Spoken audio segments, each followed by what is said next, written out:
Na Rússia de hoje, há uma nova geração de jovens militarizados, desligados das influências externas, a serem doutrinados em versões cada vez mais extremas da linguagem da utopia militar e bélica do Estado. Entrevista ao historiador britânico Ian Garner, a propósito de Geração Z, entre a juventude fascista da Rússia.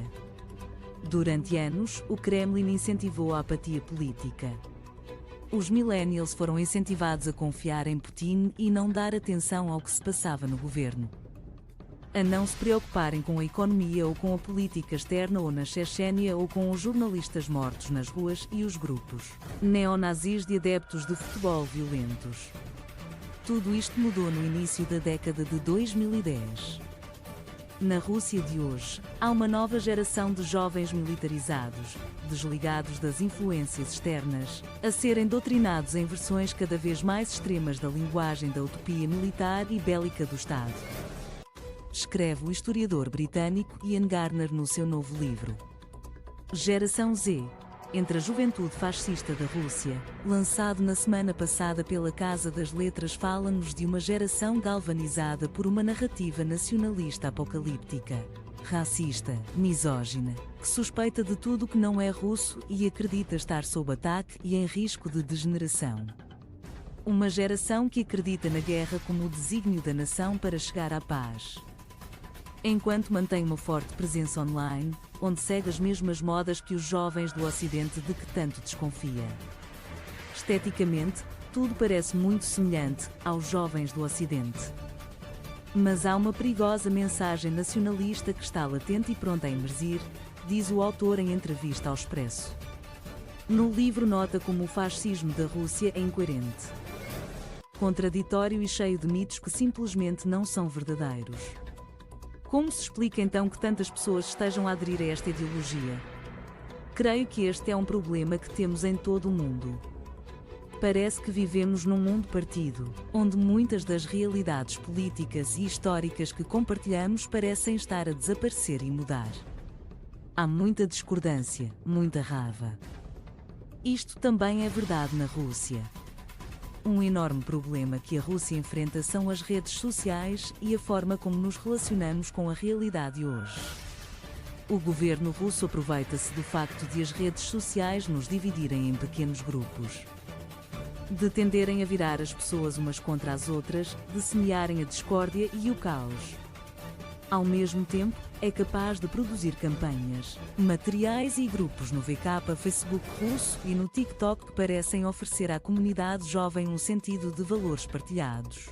E sabemos pela investigação que as pessoas estão sempre muito mais interessadas em pertencer a uma comunidade do que em compreender a realidade. Por isso, quando se trata de fazer com que as pessoas acreditem em coisas realmente terríveis, é muito mais fácil fazê-lo online do que teria sido há 30 anos, mesmo quando os meios de comunicação de massa estavam no seu auge.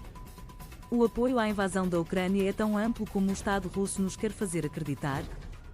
Provavelmente não é tão amplo quanto as sondagens oficiais mostram, embora haja estudos suficientes tanto internos, como de empresas que trabalham fora da Rússia, que mostram consistentemente que o apoio à guerra é bastante amplo. Mas aquilo sobre o qual me debruço no livro é a forma como as pessoas falam sobre o mundo. O que encontramos consistentemente é um apoio a uma visão de mundo em que a Rússia está constantemente envolvida numa guerra maior. Uma guerra pela sua sobrevivência contra o Ocidente. Uma guerra em que a identidade dos russos é constantemente atacada e corroída. E essa é uma mensagem muito mais bem-sucedida.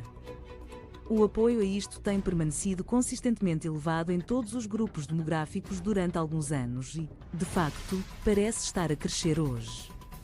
No livro detalha como esta geração não se radicalizou apenas quando a Rússia invadiu a Ucrânia, mas como, pelo contrário, esse tem sido um processo contínuo que dura há mais de uma década. O governo sob Putin sempre tentou seguir uma política mais nacionalista, que mesmo nos primeiros anos do regime poderia ser rotulada de neofascista ou movida pela lógica do fascismo. De que a guerra é fundamental para a identidade como nação.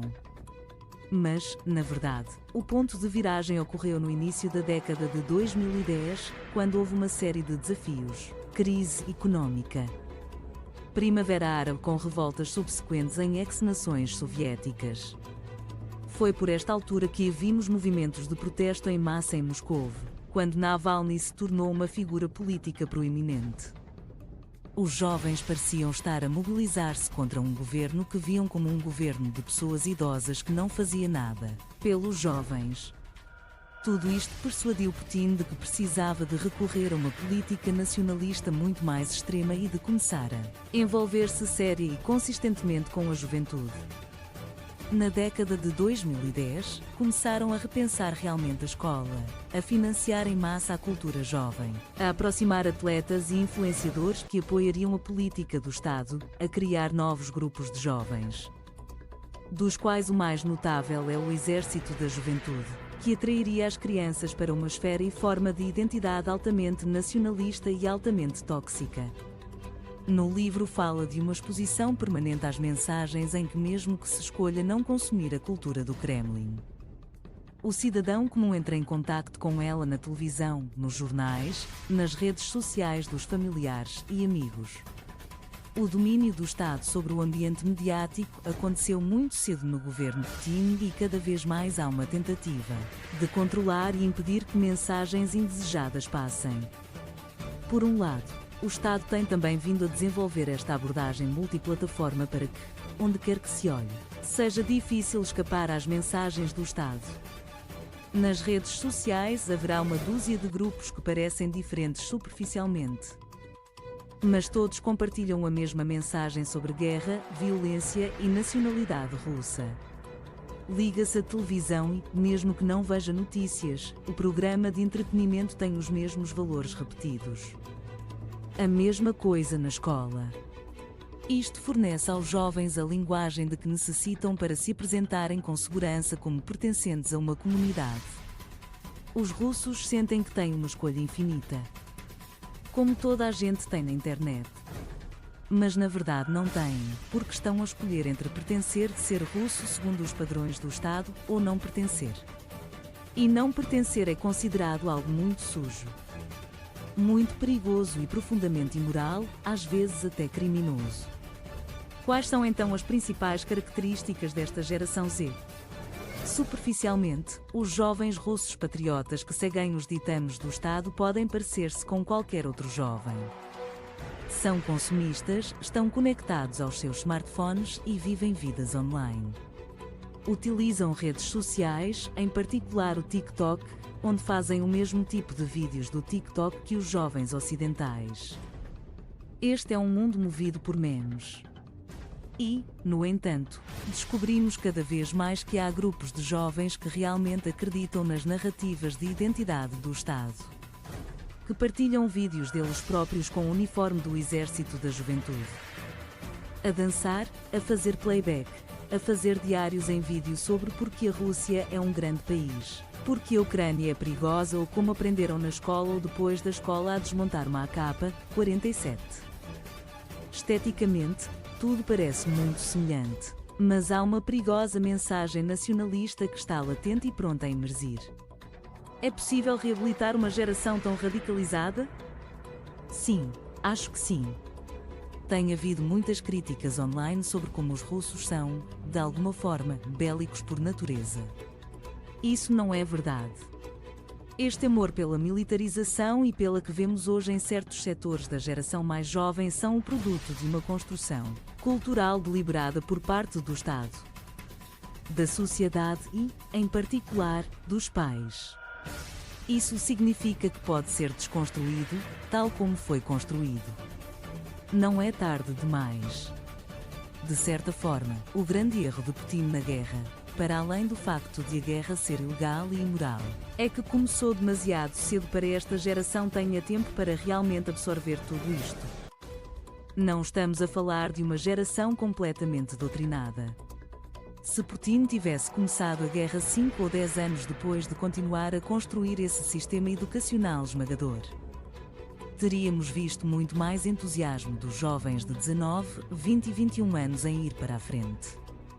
Mas algo fez Putin puxar o gatilho no ano passado.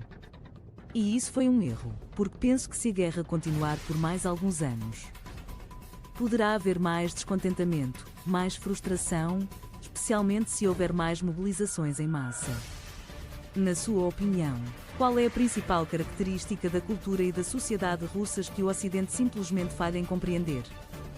Por parte dos decisores políticos, dos líderes governamentais e dos representantes estatais com quem falei, há uma completa falha na compreensão de que o governo de Vladimir Putin é um regime ideológico. Consistentemente, tem havido tentativas de interpretar o comportamento do governo russo de forma lógica e racional, utilizando grandes teorias das relações internacionais, como o realismo que procura compreender o cálculo estratégico e econômico da Ucrânia invadida. Não estamos a falar de uma geração completamente doutrinada. Mas algo fez Putin puxar o gatilho no ano passado. E isso foi um erro. Mas não é por isso que eles agem. Não é por isso que eles são movidos. Há uma sensação genuína no Kremlin de que a Rússia é movida por um apego à ideia de guerra. À ideia de que a guerra é o caminho russo e que o sacrifício de si mesmo e o sacrifício da nação são uma parte vital para, de alguma forma, tornar a nação grande novamente. Isso vem da Segunda Guerra Mundial. É uma narrativa histórica antiga. A religião oficial russa não é o cristianismo ortodoxo. É a religião da Segunda Guerra Mundial. A ideia de que 25 milhões de russos morreram para os salvar e que têm que morrer de novo, para alcançar um futuro de glória. E essa não é uma narrativa que se possa desafiar com factos. Com um olhar para a economia e cálculos racionais. Tem de ser abordado a um nível cultural e psicológico. A maneira mais fácil de mudar isso seria através de reformas democráticas profundas.